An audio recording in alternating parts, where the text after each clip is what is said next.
ശരിയാ, അവൻ അത്ഭുതം പ്രവർത്തിച്ചു. എന്നാൽ അവൻ അത് ചെയ്തത് പിശാചിനെ കൂട്ടുപിടിച്ചാണ്.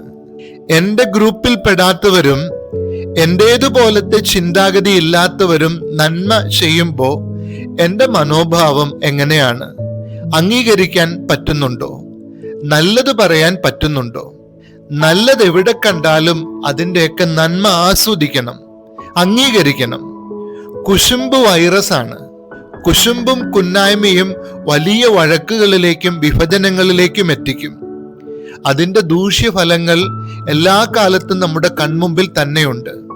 സാത്താന്റെ ആയുധമാണ് കുശുമ്പ്. ചുറ്റുമുള്ള നന്മകൾ കണ്ട് അംഗീകരിക്കുമ്പോൾ നമ്മൾ ഒരുമിച്ച് വളരും.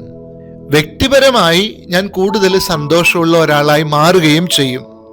ഇനി ഒന്ന് സ്വയം ചോദിച്ചേ, എന്നിൽ കുശുമ്പുണ്ടോ?